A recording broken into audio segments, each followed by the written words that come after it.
On to the last topic, folks. We actually, despite having a stacked ass schedule, we did not go quite as long as I expected, which is nice. But the last topic is Severance, which is the most exciting topic. Yeah, it of the day. is. Man, what a show. I was so sad when I finished the season. Think we all watched it, right? Yeah. Nice. Yeah. Rare that one of my suggestions comes through, but I did use my once a year special boy card. You still got me because I was planning on it was on my to watch list anyway. Nice. And I was just like, all right, well, let's watch it. We're gonna talk about the podcast, so I should That's watch true. it. Yeah, that was more of it. I was like, okay, well, I guess I need to watch it now. Light a fire up the ass. Yeah. I think I was the only person who has Apple TV other than Willard now, I guess. We find. Oh yeah, you know. Life finds a way. Google. Weird how it'd be like that. Severance is great. It's horrifying too. Oh god. That show has like a weird tension and horror that is hard to describe, but Dude, it was the way I was thinking about it. It's like if you took like a Black Mirror episode of the highest quality and then made it into a full season. yeah, that's a great point. Mm-hmm. I'm kind of worried because like this show conceptually is it feels good because it's so small, right? Like I don't want it to be global Severance kind of a thing. Like I want them to focus on just this one company with this one spot, and then once these characters are done, like end it. But they've already set the seeds to maybe go more global, so Yeah, you might be right. But I mean, we'll see where it goes, right? So, like, what's y'all's takes? Like, we could do a lot of theory crafting here. Welcome to One Piece. Sorry, I brain farted. Did you talk about the premise of the show? No. Which is the best part, right? So the premise of the show is that there is a surgery you can take in this world that it feels a little more futuristic than us. I feel like it's a near future kind of world where you can separate a side of your brain, that side of the brain goes to work and then shuts off, and your other like personality takes over and then does the rest of your day.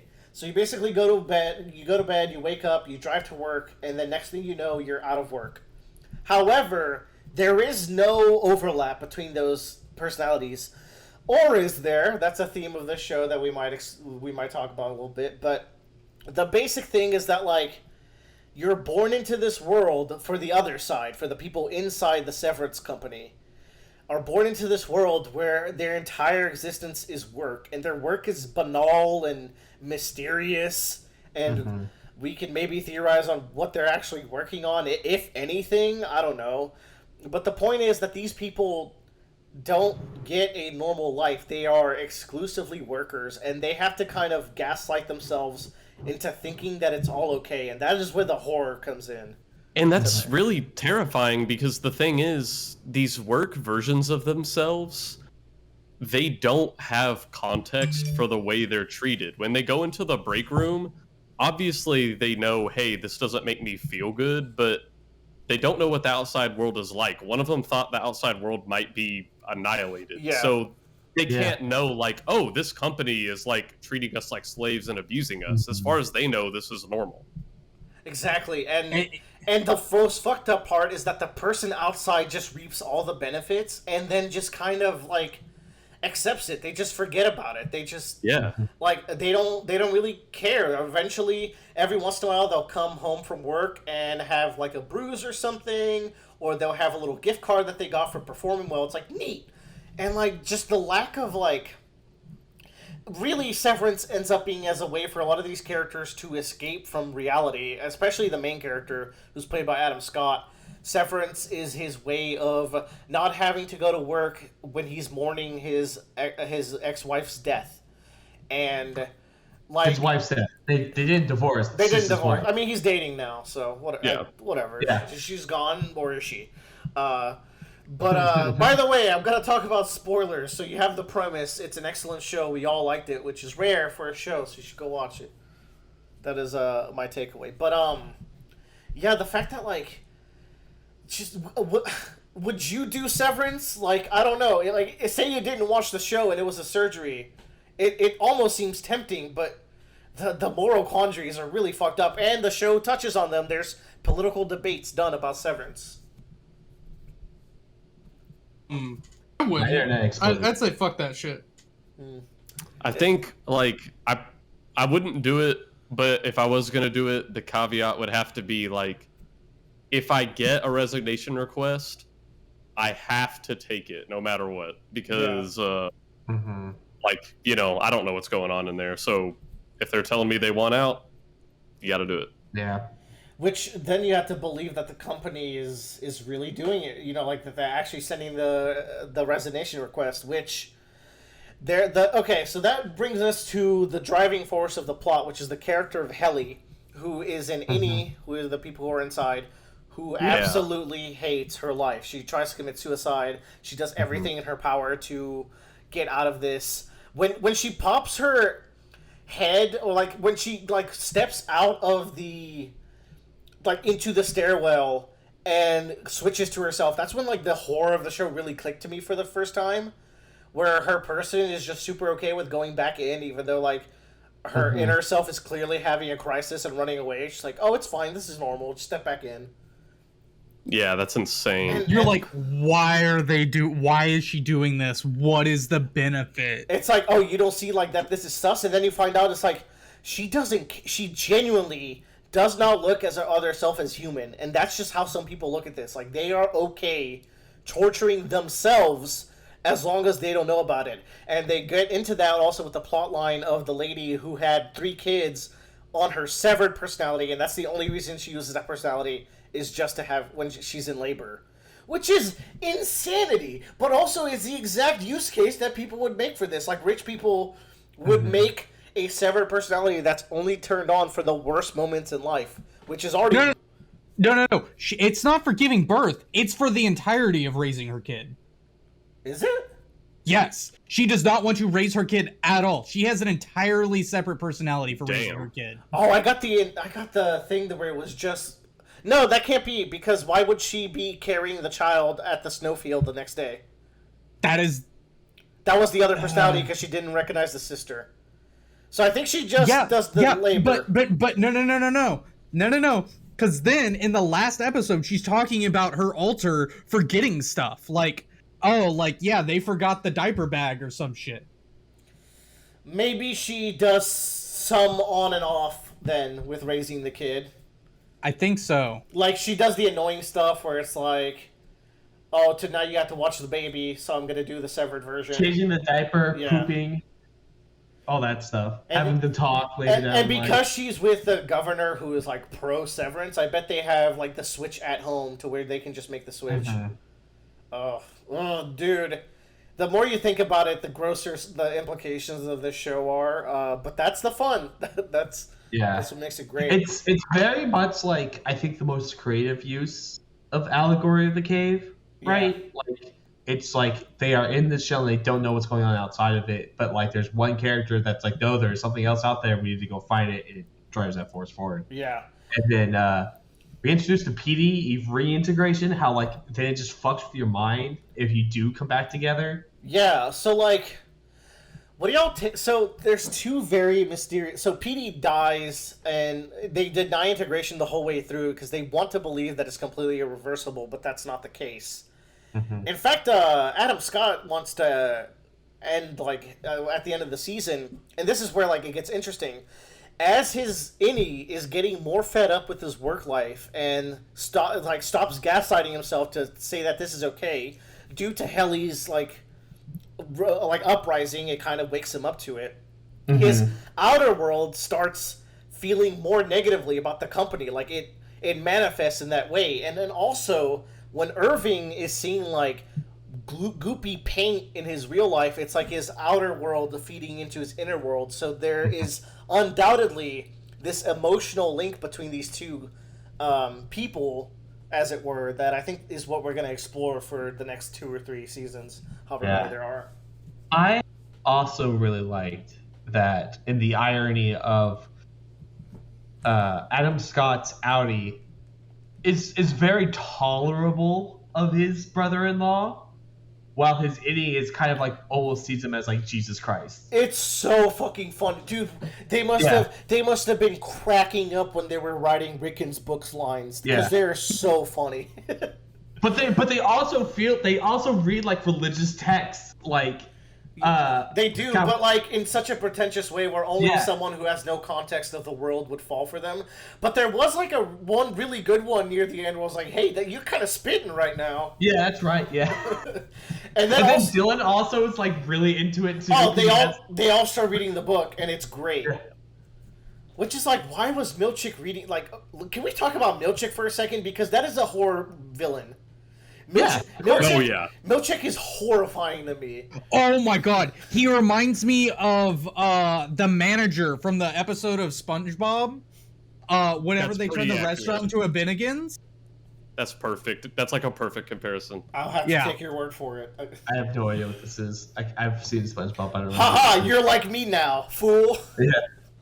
Milchick's actor is killing it. There's like, Yeah. he described his acting process as like, Milchick is a character that has like a burning core inside of him, like this burning energy, but he's stoic and composed on the outside. And you can tell by the way he moves. Like he did a bunch of aerobic exercises, and he seems someone who's like really fit and energetic, but like also soulless. It is Yeah. so bizarre. And yeah, like his dance parties, just the way he's micromanaging anyone. And then of course the boss lady's also insane. Yeah. There's this weird company worship. There's so much capitalism, like satire and criticisms in this show, and like I think the whole concept is built around like some of this. Man, for a long time, my working theory was that the guy that made the company does not actually exist, and it's a newer company. And they made up all that bullshit about his like lineage and stuff like that to like. But they do show the lineage later on, Yeah. so there's something to Yeah, it. so it's like, what the fuck? Y'all, Do y'all want to? are we having the same thought? Do we want to talk about that scene with Dylan in the room? The waffle party? Yeah! I was gonna bring up. What the fuck, dude? I think he's... Dude, Ugh. not only what the fuck, Dylan has gone several times Several to the waffle times. party. It's his jam. Adam Scott like gave it to him because it's his thing. I'm like, ay, ay, ay. Yeah. So I think you're supposed to flaggerate, whatever the word is for when you whip yourself with the nine tails. You're supposed to like watch them dance and whip yourself, and I'm like, oh, this is so fucked up. Yeah. Wild. It's Wild. but like that's all the pleasure that they get. That's the only thing to them that means they did good. So, Yeah, like, it's like they're conditioned to be like, oh, this is good, this is sexual, is this what sex is? yeah. God, what else is there? Oh, the reason why Milchick was reading the book, Willer, is that Mrs. Selvig, Copel told him to check the book to make sure there wasn't any like hidden messages in there, for whatever reason. Huh. Wow. Yeah. Oh yeah. Oh, because, I mean, she's suspecting that Adam's reintegrating. Yeah. So And maybe... she lives across the street from him. Yeah. Which, Yeah. oh my god. The stuff with the baby was not good. No, Yeah. no, sir. So what do y'all think they're doing at the company? Well, let's talk theories. So, my theory is they aren't doing shit, That's my theory too. and it's where people get sent when they need to be reintegrated into society, and it's an alternate insane asylum. You know, I don't know if y'all picked up on this, but Irving was a ex-military man. Yeah. And he's the oldest member, and he had conveniently a map with his own house circled, so you could be able to find other people. He was looking into the company. He had a bunch of things. He's been there before. This is his second tour of being severanced, and I think he had a memory of the room that Gemma / Mrs. What's his wife's name that she goes by, the therapist. Therapist, yeah. The therapist went into the same room that Irv was having visions about, so he's been there before. The training room. Yeah, like the rearrangement or whatever. Yeah. So I think maybe that feeds into it, but then like Dylan seems to have a pretty normal life. Also, y'all need to stop this Dylan propaganda agenda. I don't look like Dylan. Maybe a If little you watch bit. the show, Willer is literally Dylan. He's Willer would be about pancake parties and Chinese finger traps. And what constantly makes talk you what makes you think I'm about Chinese finger traps? I hate knickknacks. If you were an innie, you would only care about knickknacks, and then you would talk about the conspiracy theories that the world outside is blown up. I can't deny that, but who among us wouldn't? Okay, y'all think every chubby guy with glasses and curly hair is me? No, this guy looks like Willer. Like, Yeah, this guy is Willer. yeah. This is so cap. I hate to break it to you. No, I hate for you to find out like this. you're all so funny with your own Discord chat where you talk about gaslighting me. I really like Severance. I'm excited to see what season 2 is, but I don't want to go for very long. This is an excellent 3-season show. I was about to say About to 3 say three seasons. 3 seasons. Give me 3. Give me 3. Give me a 3. I have 7 and you'll love all of them. I also want to call out the opening to the show. The opening It's so credits. fire.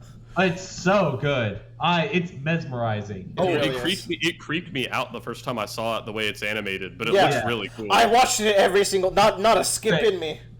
Yeah, same. And like the fact that like there's like Adam Scott's characters that like are all happy, and then there's a one that's like messed up. The scene where he goes into the head and starts typing, and the body starts typing. Oh yeah, so good. Who's y'all's favorite character from the show? Because I walked out as a Helly fan. Like, she carries she doesn't care. Every actor is fucking killing it, by the way. The fact that Steve Buscemi and not Steve Buscemi, Christopher Walken and what's his name? Irving character were able to make this weird, cute romance between two 60-year-old men. I was like, Yeah. oh, that they're and Dylan and Adam Scott character is very understated, but Helly steals the show for me. She is so good. I was really impressed with Christopher Walken's performance because he gets memed to death. You know, he does, yeah. And so like the fact that like I could watch him, and while I was watching him, I wasn't thinking about the memes at all. I was just like, oh, this guy is acting. He is this character. Unlike when we're watching Better Call Saul, Joe, and literally Jerry from Parks and Rec shows up, and he's literally just Jerry, and Joe would not stop talking about it because it was so Jerry. It was so funny. And it was 100% on purpose. It's so funny. But yeah, like, Christopher Walken gets lost in the role. I think, like, just Helly's defiance, the show really needed it. I think the actress does a fantastic job. She's got, like, the way she slowly forms a friendship with Adam, despite, like, by all accounts, she should not be friends with these people, and I would not have faulted her for always hating them. But the fact that they make a found family anyways is super cute. Yeah. Who y'all liking? I really like Adam Scott's character. I really liked, I kind of liked over the course of the season, he's struggling with this idea that it might be really hard for him to accept that he may have made the wrong decision by getting severed because, you know, anytime someone broaches that subject to him, he doesn't just argue his position, he kind of panics. Yeah. Like, he gets really angry when people talk about how severance might not be a good thing. And, you know, he obviously would have gone out on a huge limb doing this just to avoid grieving his wife. But, I don't know. I think that's a really cool struggle he goes through. Yeah, I thought he was like the most understated character, but I think he's a very good protagonist for this story. I'm very curious to find out why Irv and Dylan severed then, because and also like my theory is that they're doing nothing, but the point is they're trying to create humans that are raised in that severed environment and then become a full-time outie like Milchick. Like, they're trying to make people like Milchick and the boss lady whose name like people whose life is work. They're trying to create the perfect capitalist workers through this kind of experiment. That would be my theory. I feel like also like what they're doing on their floor is testing the severance packages and chips, because you go and you see a whole bunch of different like studios. Like, you have the MDR department who's just doing meaningless like copy and paste work. Yeah. That's like very much just like, it's very analytical. But then you have the observation department that's very artistic and very like art-ish, like very much more creative. And then you have the weird goat guy who's taking care of goats. Whatever that's about. So here's what that's about. Oh shit.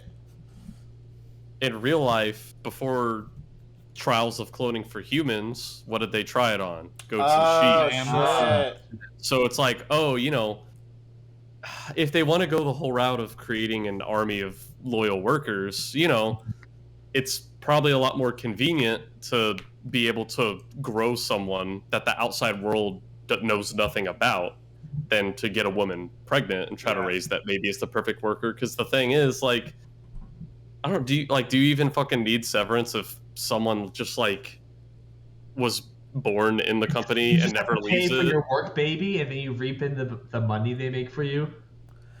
Yeah, which is like, the thing is, this is a company with a lot of eyes on it, which is why, like, any plot thread that has to deal with heavy conspiracy, they're gonna have to write that very well. Also, I think this is actually an immortality thing as well. Yeah. Because I don't think the board of directors are real people. They are personalities of the previous founders who are just kind of severed ghosts. At least, that would be another way to do it, where that's less conspiracy, because it doesn't breach human rights, but their cult-like worship of immortal people is actually pretty online with how these things would work in the real life, where these people discovered a method to gain immortality by creating like a separate personality that they can then extract somehow with the chip. Mm-hmm. We're getting sci-fi, boys. Yeah. Tyler, who's your favorite? You know who really turned it around is I really like Dylan. Dylan's very funny. He has the best like comedic lines, and also but also when he's like fighting back against Milchick, that was really good. I like Dylan and Irving. We get they're really nice side characters that I'm just really enjoying their story. I like how they had that opposed position with the observation where like Dylan is very like paranoid about them while Irving's a lot more open towards them, and that dynamic and like how fucked up that is. The group dynamic is excellent. I think the personality the personality of the main fours works really well, and you can buy their friendship. Like when you work with people, like you just grow those friendships. I mean, hey, look, sometimes you make a podcast about it. Hey. And yeah. So next season, they have to talk about how like Helly R was definitely in the hospital in their Audi form, and like how that might have been a PR nightmare for her, right? Yeah, they'll have to figure that out. The last thing I wanted to make sure we bring up is the fact that the finale could have done the awful thing where none of the characters accomplish anything. Yeah. But the finale hurts so much. But instead, everyone got at least one good hit in. They got some punches in. It would have been. We didn't get to see Irving's punch though. But if Irving's Audi is working to expose the company, the fact that he's in Bert's home it's gonna lead to something. Helly got the PR out, and most importantly, God, what is the main character's name? It's not Adam, is it? Ben Wyatt. No, whoa. Mark got, like, when Mark got the words "she's alive" out, I fucking cheered. It felt so good. And you know what's great? They could have also played the annoying, like, sister doesn't believe it. Like, stop playing a joke on me. The relationship with the sister, both with the Innie and Audi, was excellent. I really like their dynamic. So she's gonna believe it. She's just gonna know, because she's, like, a good person who is intelligent. Yeah. And then we got Rickon, who is my, like, kind of favorite, like, laugh-at character of the show. He's so funny. Like, just so absurd. Who's Rickon? Rickon is the brother-in-law. Yes. Rickon's hilarious. I want to know what the sister sees in Rickon. Yeah, same. But you know what? They could have also played Rickon. Like, they did so many things right in that finale where they could have had Rickon make fun of Mark or, like, be like, what are you talking about, dude? But then he was just supportive for Mark when he's like, when Innie Mark is telling Rickon that he enjoys the book. Like, I was like, cool, there's some humanity in these characters. They're not just, like, paper thin, like, either good character or bad character kind of stereotypes. Except for that one friend of theirs, the black guy who who was just up their ass. Does not understand social cues, that guy. Yeah. I saved the baby, I found it, I'm the one who found the baby, it was me. What an asshole.